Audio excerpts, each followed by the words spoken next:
नमस्कार, PA18 news में आपका स्वागत है। आपके साथ मैं हूं समर्थ प्रेरणा।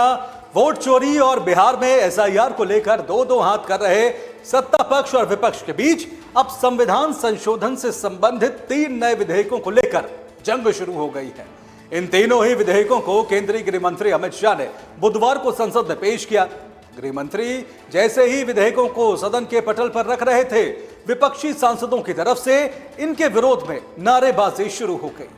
सरकार का कहना है कि राजनीति में शुचिता और नैतिकता लाने के लिए कानून में संशोधन जरूरी है, जबकि विपक्ष का आरोप है कि सरकार संविधान को तोड़ने की कोशिशें कर रही है।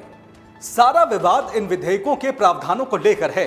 दरअसल नए कानून के मुताबिक अगर कोई प्रधानमंत्री, मुख्यमंत्री, केंद्रीय मंत्री या राज्यों के मंत्री गंभीर आपराधिक मामलों में 30 दिनों के लिए गिरफ्तार या हिरासत में रहते हैं तो उन्हें उनके पद से हटा दिया जाएगा। सदन में जिस वक्त अमित शाह बिल पर बोल रहे थे, उस वक्त संविधान मत तोड़ो के नारे लग रहे थे। हंगामे के बीच कुछ सांसदों ने अमित शाह पर कागज भी उछाले। साथ ही संसदीय कार्य मंत्री किरण रिजिजू को धक्का देने के भी आरोप हैं।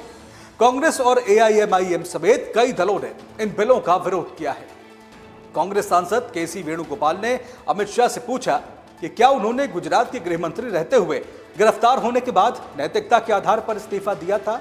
इस पर कड़ी आपत्ति जताते हुए शाह ने कहा कि उन्होंने गुजरात के गृह मंत्री पद से इस्तीफा तो दिया ही था, साथ ही अदालतों द्वारा सभी आरोपों से मुक्त होने तक कोई संवैधानिक पद भी नहीं लिया था।